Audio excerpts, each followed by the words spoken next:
Welcome to Boggersox TV. We've got lots of classic and original TV shows. Subscribe now and enjoy the video.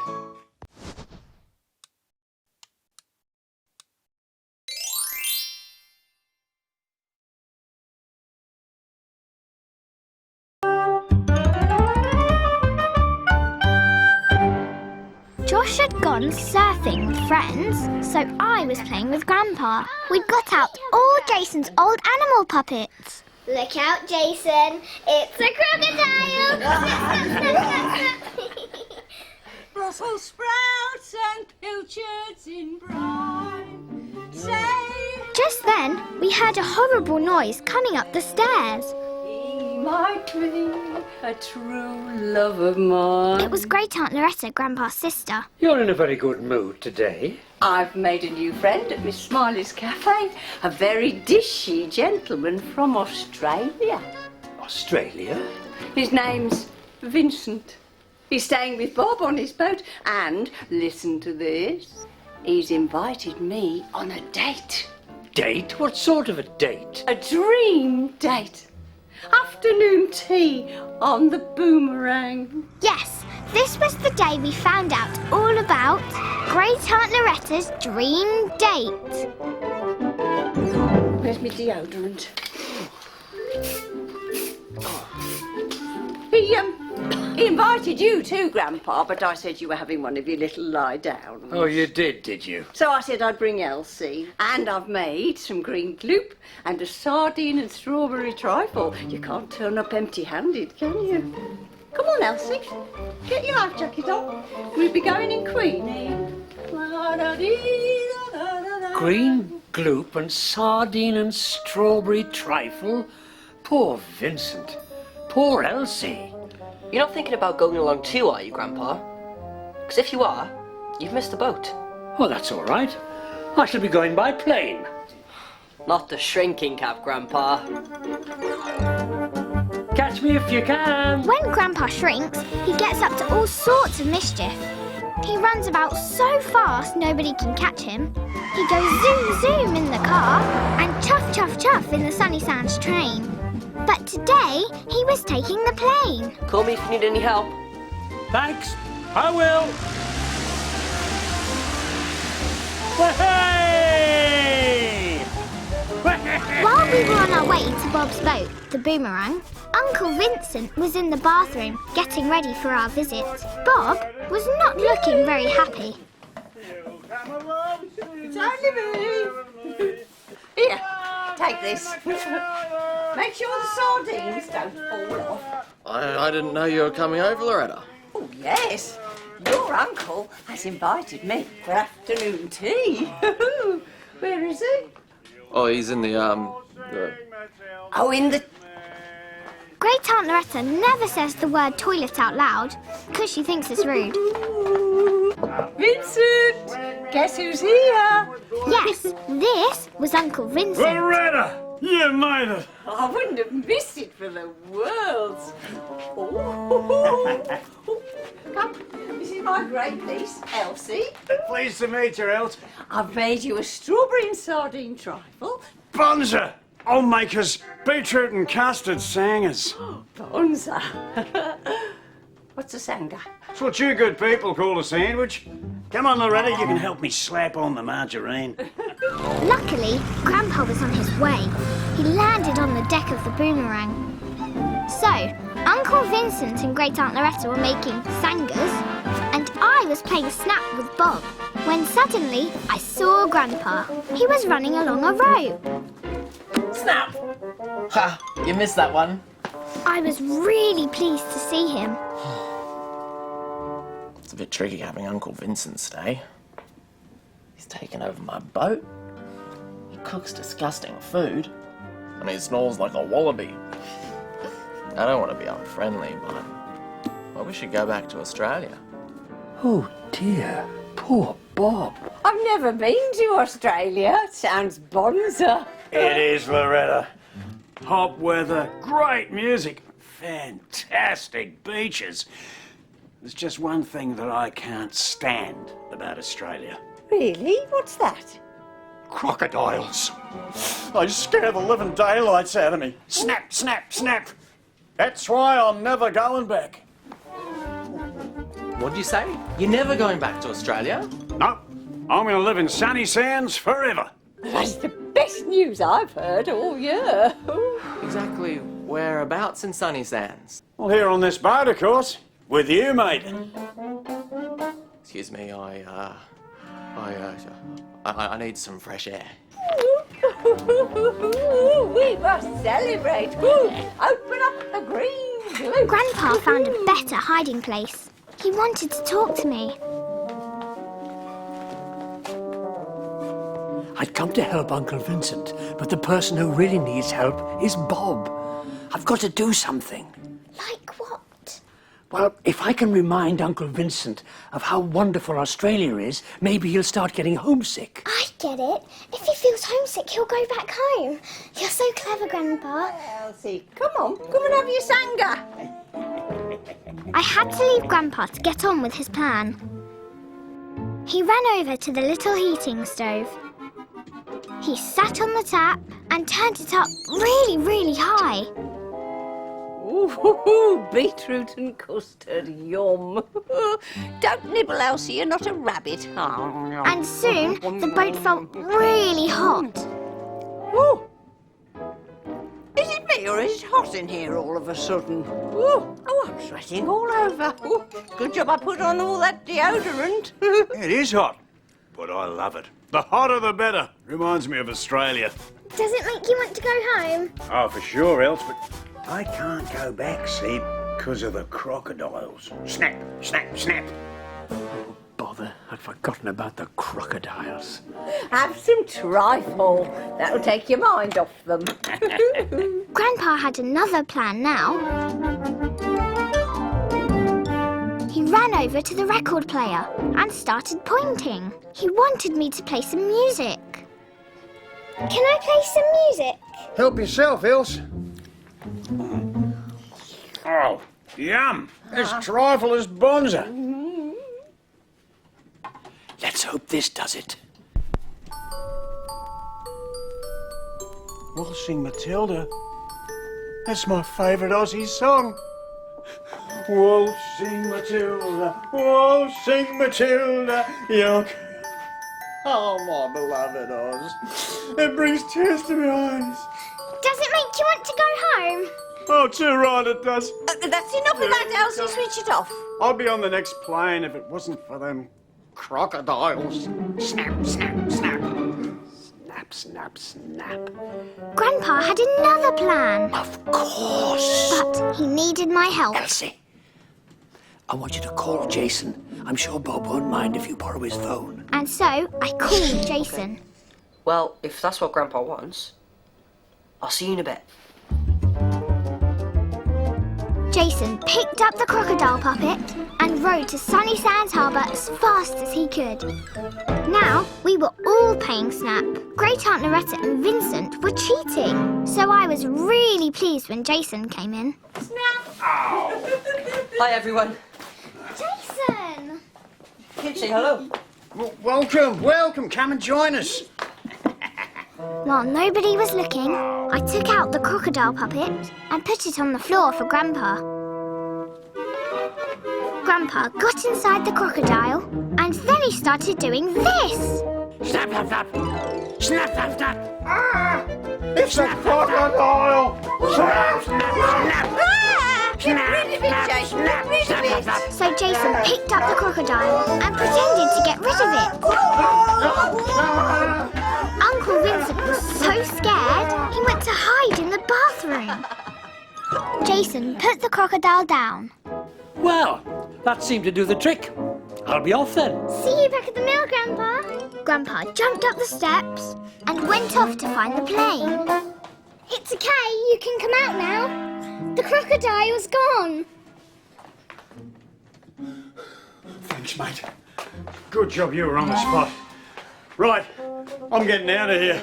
Vincent, stop making such a fuss. It was only a baby one. Then Bob came back from his walk. What's going on? You're leaving? Too right I am. This place is swarming with crocodiles. Crocodiles? Nah, there's no crocs in Sunnysands. There was one on the boat right here just now, going snap, snap, snap. If I'm going to get attacked by crocodiles, I might as well go back to Australia. Oh, right. Yeah, maybe you should, Uncle Vincent. I mean, you do love the place. Come on, here, I'll help you pack. Come on, Elsie. Come on, Jason.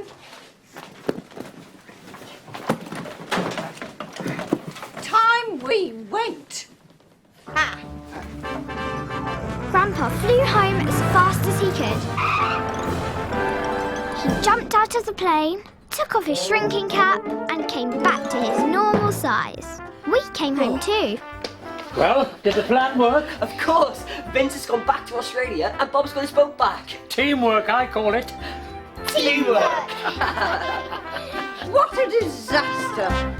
Oh, it's a good job you didn't come, Grandpa. You'd have only made things worse. So the dream date didn't work out then? Nightmare date, more like. I've gone right off that, Vincent. It's not my type at all. We've got nothing in common. And he made such a fuss about a tiny baby crocodile. Even the little ones can be very scary. Snap, snap, snap. Don't you start.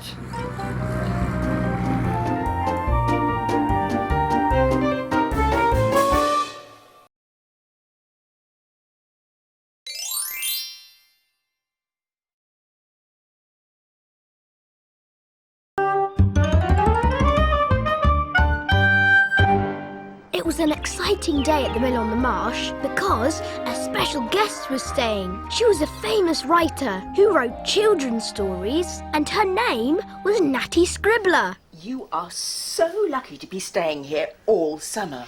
It's the most beautiful place. Yes, it is, Wolfie, and you're a lucky boy too, aren't you? I've got a plane. Oh, it's wonderful. Does it fly? Sometimes. Will you tell us a story, Natty? When I've thought of one, I will. You see, I want to start on a new story, and I'm hoping that something in this wonderful mill will give me a bright idea. It's so lovely, and well, it feels almost magical. It very is. Yes, Nattie Scribbler was here to discover the magic of the mill on the Marsh. The first thing I need is peace and quiet. Goodness, what can that be? I don't know. We'll find out. Come on, Elsie. So, off we went to find out about the noise. In the kitchen, Grandpa and Uncle CJ had heard the noise too. No, not today. It's Loretta. Sounds like a goose trying to lay an egg.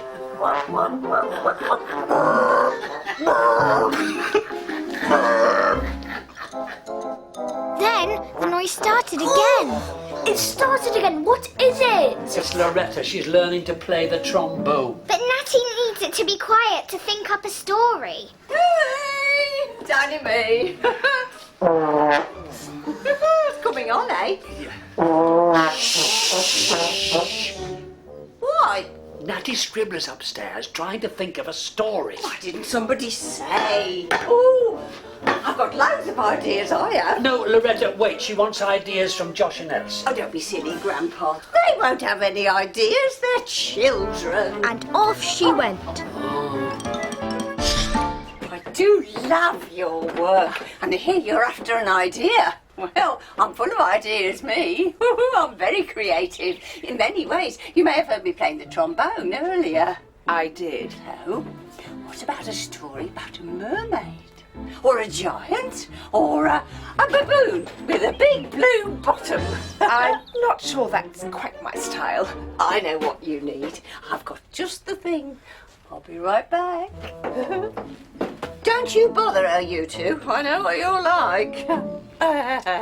And off she went. Sorry, that's our great Aunt Loretta. She's very, what's the word? Bunkers. Interesting. I think I might just go to my room for a little while. Sometimes, if I lie down, I get a bright idea for a story. She just wants to get away from you-know-who. Well, we need to stop you-know-who. Come on. You-know-who was giving Natty green gloop. Drink up. I'm here to help. Loretta, I think Miss Scribbler wants to be left alone. Nonsense. We're having a nice little chat, aren't we? Actually, I'm not sure the mill is quite the right place for me to have a bright idea after all. Rubbish. It's the perfect place. Loretta, I really do think... I know. I'll tell you one of my stories that'll get you going. Now, let me see. Once upon a time, there was a potato. Out. All the other vegetables used to call him Muddy Spud. Oh, it's hopeless. Nattie Scribbler says she doesn't think the mill is the right place to have an idea.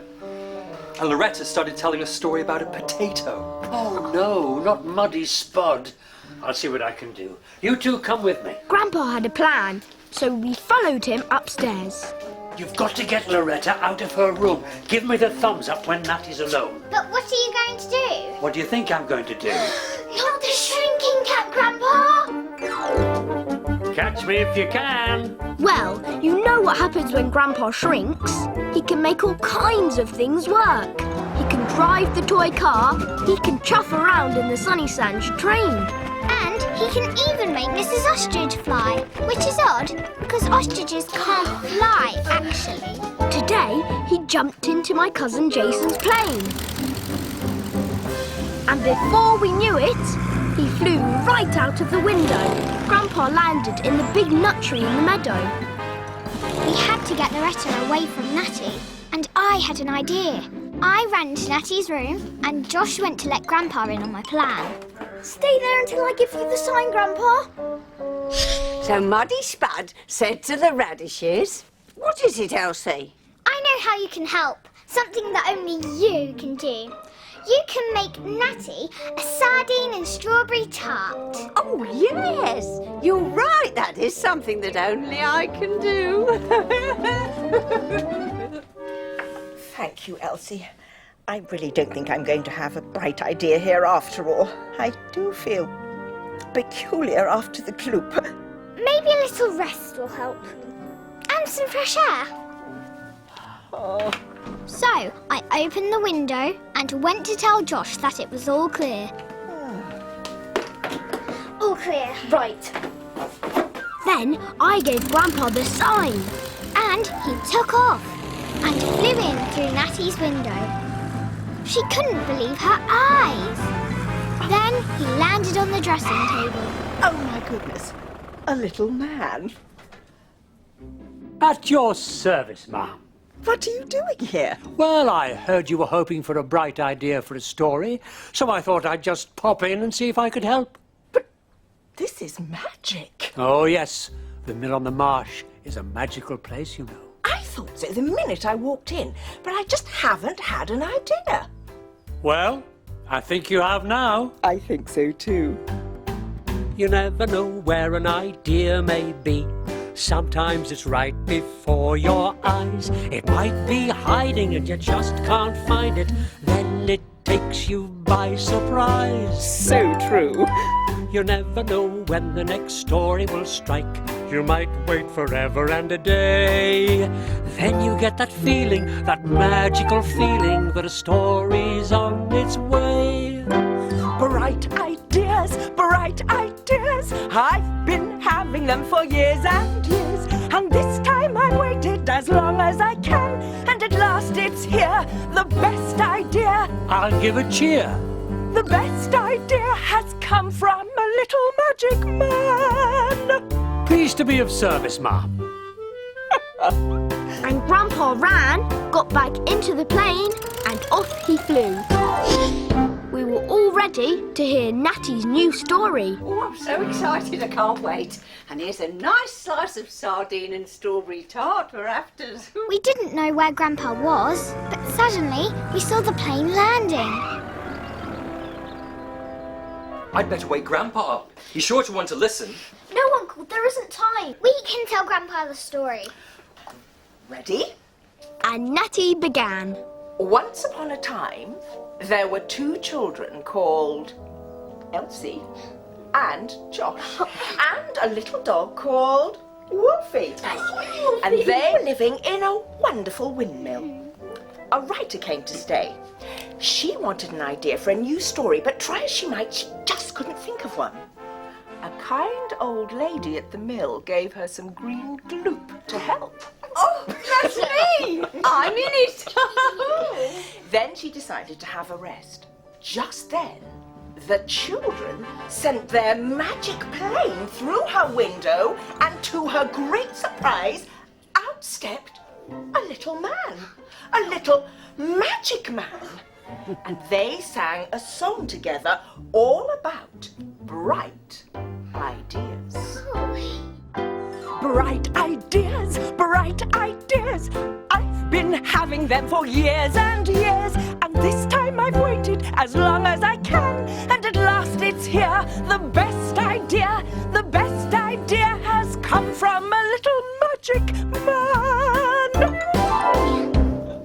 And well, what do you know? Now the writer has a brand new story, and she will call it The Magic of the Mill on the Marsh. Good story.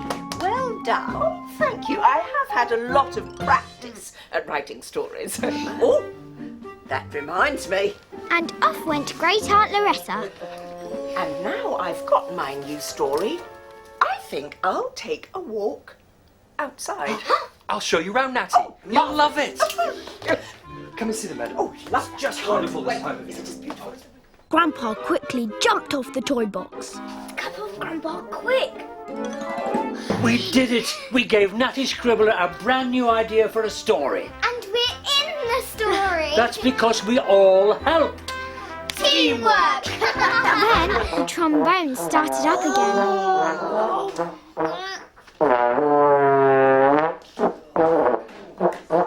Oh, look who's here. Had a nice little lie down, have we? Helped Natty with her story, I did. Oh, well, I'm glad she's had a bright idea. Bright ideas, bright ideas. Oh, I've been having them for years. Hang on. How do you know that song? Oh, it's an old favourite, Loretta. Oh,